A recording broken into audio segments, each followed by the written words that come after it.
na mabwana, Jamhuri ya Muungano wa Tanzania. Kazi na utu.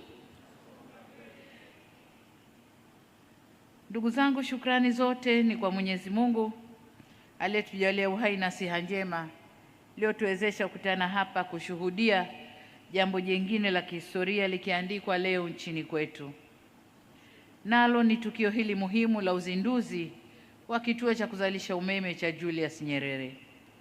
Kwa mnasaba huo, nitumie wasaa huu kukupongeza Waziri wa Nishati, uongozi wa wizara na shirika la TANESCO kwa maandalizi mazuri ya shughuli hii.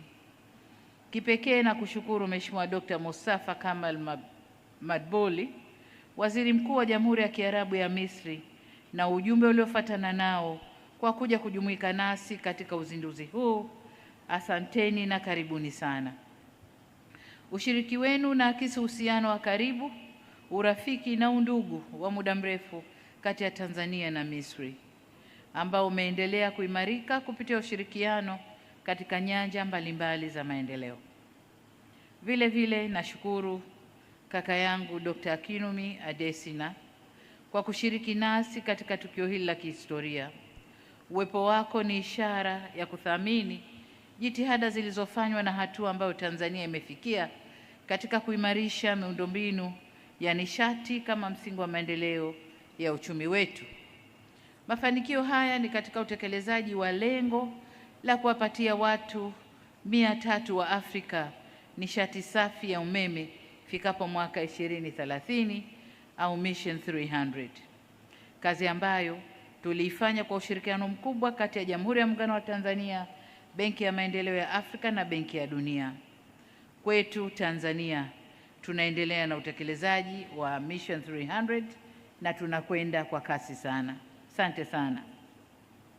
Nashukuru pia viongozi wote pamoja na makundi mbalimbali ya wananchi mliojitokeza kwa wingi kuja kushuhudia uzinduzi wa mradi huu wa kihistoria na alama ya umoja na utaifa wetu.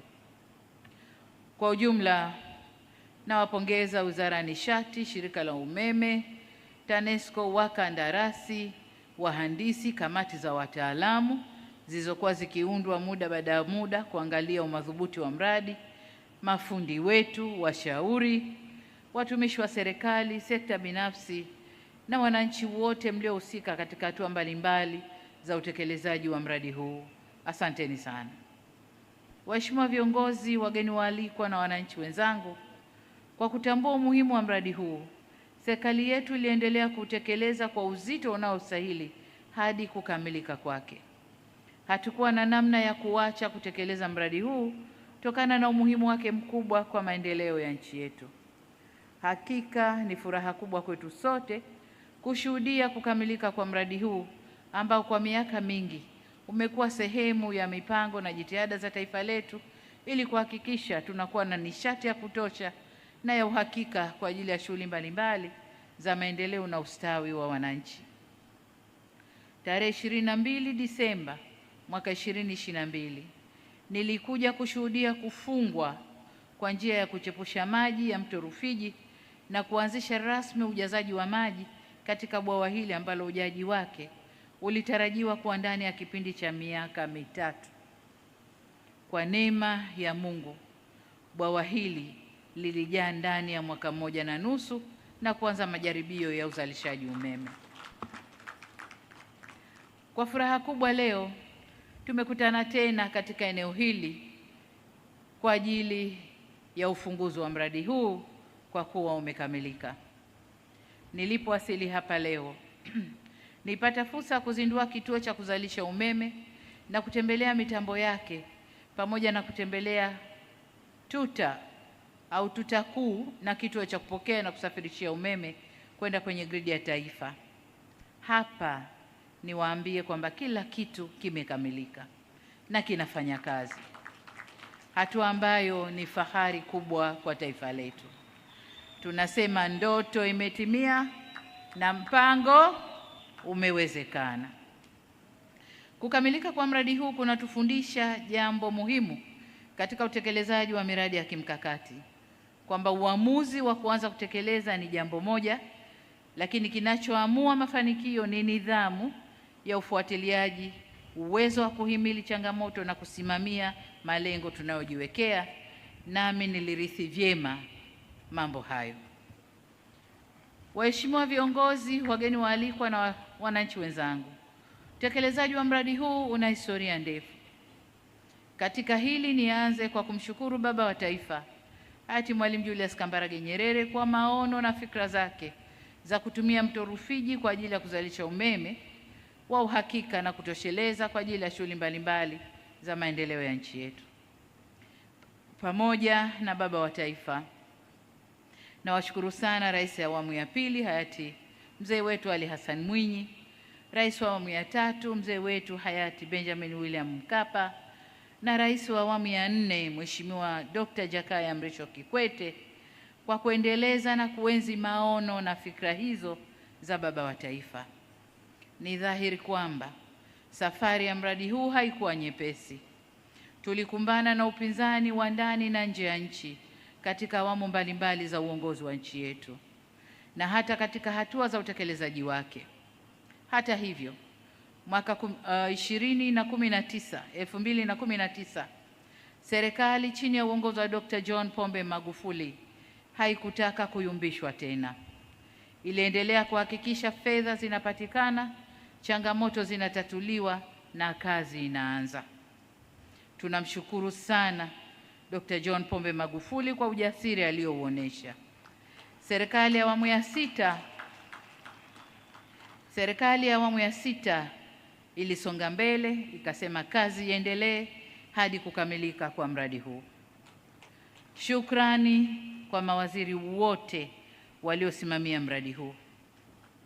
Profesa Muhongo, ndugu yetu Kalemani, January Makamba ambaye mimi naye tulipokea mradi huu kwa 33% na mpaka anatoka kwa 91%. Lakini vile vile Naibu Waziri Mkuu mstaafu ndugu yetu Doto Biteko, mheshimiwa, na sasa Mheshimiwa Deo Ndejembi. Tunawashukuru sana kwa juhudi mlizofanya mpaka mradi huu leo tumekuja kuuzindua. Swala la kuzingatia hapa ni kwamba tunapofanya maamuzi yenye maslahi kwa taifa, hatupaswi kukata tamaa kwa sababu njia ya kufanikisha imekuwa ngumu, bali tunapaswa kuwa na uthubutu na uthabiti wa kuyasimamia maono na maamuzi yetu ili kufikia malengo tuliyojiwekea na manufaa tunayoyatarajia. Kwa kutambua mchango wa marais wote walionitangulia, leo hii tumewapa tuzo kwa mchango wao. Ndugu zangu, mnakumbuka pia tulipokuja kufunga na kuruhusu maji sasa yaingie kwenye bwawa, tulitoa kumbukumbu, tuliweka kumbukumbu. Tulichukua mawe katika eneo ambalo tulianza kujaza maji, na tukasema mawe yale hatutayaona tena maishani mwetu. Labda ili ziwa, mimi sisemi bwawa, labda ili ziwa likauke kabisa kabisa, ndio mawe yale yataonekana. Lakini kwa kuwa mradi huu na umri wa miaka zaidi ya 100, mawe yale hayatashuhudiwa kwa generation 2 au 3 baada ya sisi kuondoka. Kwa hiyo tukachukua mawe yale tukayatoa zawadi kama ukumbusho wa eneo hili, na leo tumekamilisha, tumetoa tuzo kwamba mradi huu sasa umekamilika.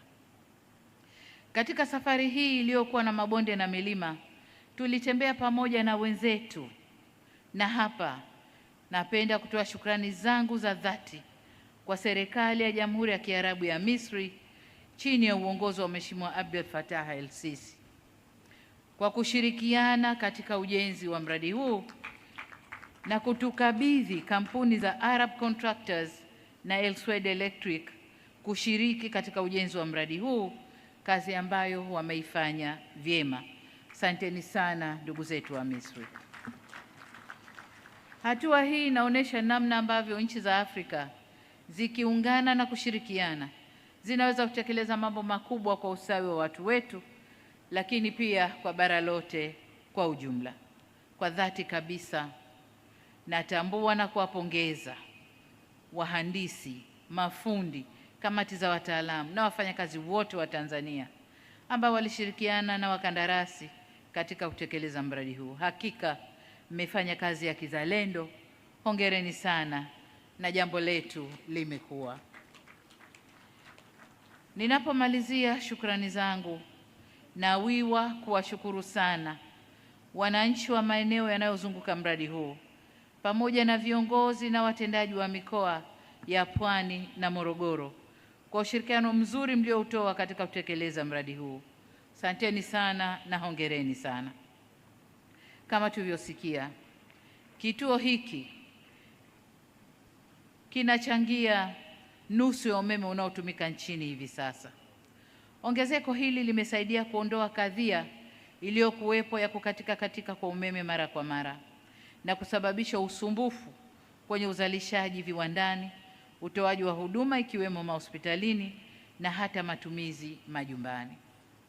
Megawati zinazozalishwa na kituo hiki zimeongeza uwezo wetu wa kuzalisha na kuwa na akiba ya kutosha ya umeme. Hivyo basi, tuna imani kwamba mradi huu utaongeza fursa za biashara, uwekezaji, uzalishaji, kutengeneza ajira na kuongeza kipato cha mtu mmoja mmoja na pato la taifa kwa ujumla. Hivyo natoa wito kwa wananchi kuchangamkia fursa zitokanazo na mradi huu.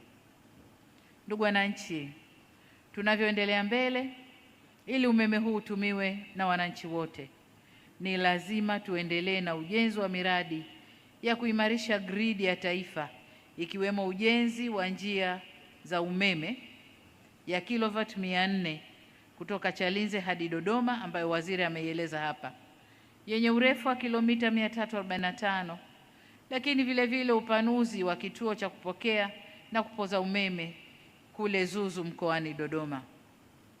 Na furaha kuwajulisha kwamba njia hiyo ya umeme imekamilika na imeshawashwa rasmi juzi tarehe 20 Agosti 2026, na sasa Dodoma umeme ni wareware. Hakuna tena kukatika, labda hitilafu za kwenye mitambo, lakini 24/7 Dodoma umeme wa uhakika. Na jambo jingine ni kwamba muda baada ya muda tulikuwa tunaibia umeme wa SGR, lakini sasa line ya Dodoma imekamilika, SGR ina umeme wake na haitaingiliwa kwa aina yoyote ile. Njia hiyo ya Dodoma itaendelea kusafirisha umeme unaozalishwa katika bwawa la Mwalimu Nyerere kwenda mikoa ya kanda za nyanda za juu kusini, kanda ya kati, kanda ya ziwa, kanda ya magharibi na kanda ya kaskazini kupitia kituo kile cha Zuzu. Hivyo nikutake Waziri wa Nishati pamoja na TANESCO kuhakikisha miradi hii inakamilika kwa haraka ili umeme ufike katika kanda hizo kwa haraka. Pamoja na uwekezaji mkubwa tunaofanya katika ujenzi wa njia kuu za kusafirishia umeme, serikali imeendelea kupanua wigo wa upatikanaji wa huduma ya umeme kwa wananchi kote nchini. Hadi sasa vijiji vyote 12318 na takriban 62.4% ya vitongoji vya Tanzania bara vimefikiwa na umeme. Dhamira yetu ni kuhakikisha nchi yote inapata umeme ifikapo mwaka 2030, na nadhani tutafikisha lengo hili kabla ya 2030.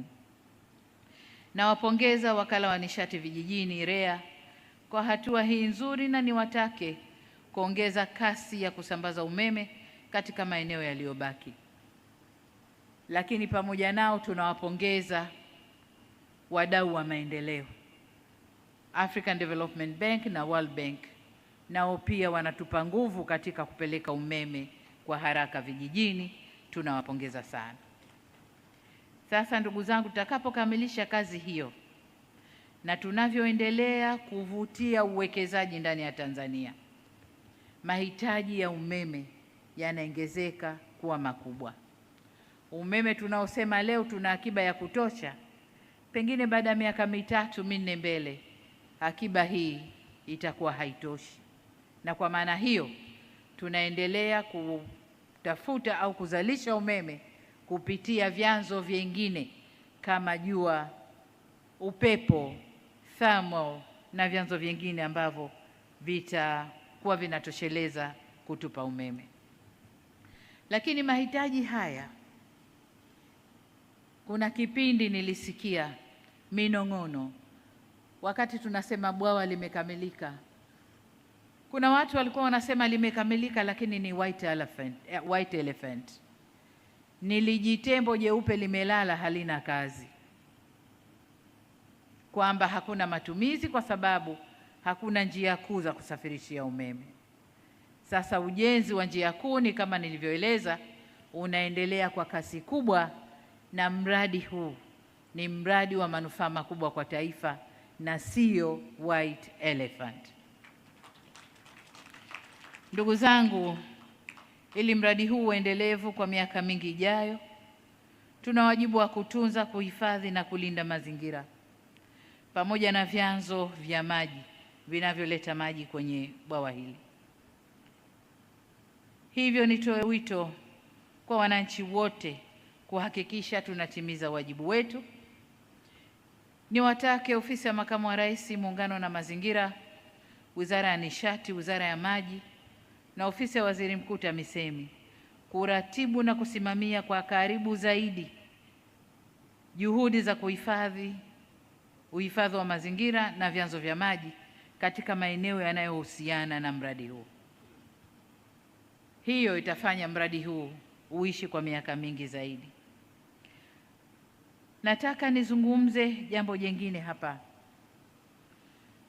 Tumeanza kusikia taarifa kutoka Mamlaka ya Hali ya Hewa Tanzania kwamba miezi michache ijayo tutakabiliwa na mvua kubwa za El Nino. Niwaombe wakuu wa mikoa, wengi wenu mko hapa, wakuu wa wilaya na wakuu wa taasisi mbalimbali, kwenda kujitayarisha kuweka mazingira sawa ili mvua zile zitakapokuja zisilete maafa makubwa kwa wananchi wetu. Kwa niwaombe sana, tahadhari imeanza kutolewa, hatua zichukuliwe ili mvua hizi zisilete madhara kwa wananchi wetu. Kwa Watanzania wenzangu, sote kwa pamoja tushirikiane katika kuilinda miundombinu hii ambayo tumeijenga kwa gharama kubwa. Tusikubali wala tusitoe nafasi miundombinu hii kuharibiwa. Kamati za ulinzi na usalama mikoa na wilaya, shirikianeni na wananchi kwa kuweka mikakati mahsusi ya ulinzi shirikishi ili kulinda miundombinu yetu tunayoijenga kwa gharama kubwa, sio tu hapa, lakini kote ambako tunajenga miundombinu ya kitaifa kwa gharama kubwa. Kwa upande mwingine, Wizara ya Nishati na TANESCO na wataalamu wote mnaosimamia kituo hiki kuhakikisha mitambo hii inatunzwa vizuri ili itumike kwa ufanisi na kuleta manufaa yaliyokusudiwa. Wakati napewa muhtasari wa mradi huu, nimeambiwa wataalamu wote wanaoendesha mradi huu ni Watanzania. Ingawa wakandarasi bado wapo, lakini wataalamu wote ni Watanzania. Kwa hiyo Watanzania, huu ni mradi wenu, tunzeni kidumu. Waheshimiwa viongozi, wageni waalikwa na wananchi wenzangu, napoelekea kuhitimisha hotuba yangu, niseme kwamba mradi huu umethibitisha uwezo wetu Tanzania. Hivyo uwe chachu ya kusukuma miradi mingine ya kimkakati ili tuweze kujenga taifa thabiti na linalojitegemea. Na hapa naomba nisisitize jambo moja ambalo kila ninapopata fursa ya kuongea na wananchi huwa nalisema, nalo ni amani, utulivu na usalama wa taifa letu. Tunu hizi hazipaswi kutelekezwa au kutekelezwa na vyombo vya ulinzi na usalama peke yao, bali ni wajibu wetu sote. Niwaombeni sana ndugu zangu, tuendelee kuzilinda tunu hizi kwa kuwa ndio msingi wa maendeleo na ustawi wa taifa letu. Bila ya amani, utulivu na usalama ndani ya nchi yetu, tunayoyaona na kuyafurahia hayatakuwepo. Mwisho kabisa ni shukurani. Nashukuru Wizara ya Nishati na taasisi zote, lakini vile vile nashukuru sana Jamhuri ya Kiarabu ya Watu wa Misri kwa zawadi mlizonipatia. Zawadi hizi si zangu, ni Watanzania wote, ni za Watanzania wote, kwamba tumethubutu na tumeweza, na sote tunapaswa kujipongeza, na zawadi zile ni za watu wote. Kwa maana hiyo, kwa sababu ni zawadi za watu wote, zinakwenda kukaa makumbusho ya taifa, wala hazitakaa kwenye makumbusho ya Samia, zinakwenda kwenye makumbusho ya taifa. Baada ya kusema hayo, sasa ninayo furaha kutamka kuwa kituo hiki cha kuzalisha umeme cha Julius Nyerere kimezinduliwa rasmi leo tarehe 22 mwezi wa 8 mwaka huu wa 2026. Namuomba Mungu aubariki urafiki wetu baina ya Tanzania na Egypt au nchi ya Misri. Mungu aubariki mradi wetu. Mungu atubariki wananchi wa Tanzania, na asanteni sana kwa kunisikiliza.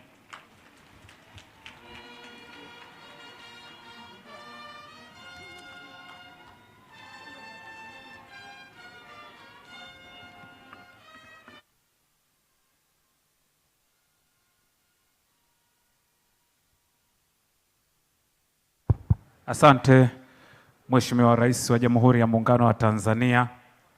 Tunayo heshima kukuomba kuondoka katika eneo hili la kituo cha uzalishaji umeme cha Julius Nyerere kwenda kuendelea na majukumu mengine ya ujenzi wa taifa letu. Pamoja na Mheshimiwa Rais, utaambatana na mgeni maalum wa Mheshimiwa Rais Dr. Adesina, Rais mstaafu wa Benki ya Maendeleo ya Afrika. Nitaomba viongozi wengine, waheshimiwa mawaziri na viongozi wengine, naomba tuendelee kutulia, tuketi ili tuweze kutangaziana utaratibu wa namna ya kuondoka katika eneo hili. Wakati huo nitaomba Tot Band tumsindikize Mheshimiwa Rais baada ya Brass Band.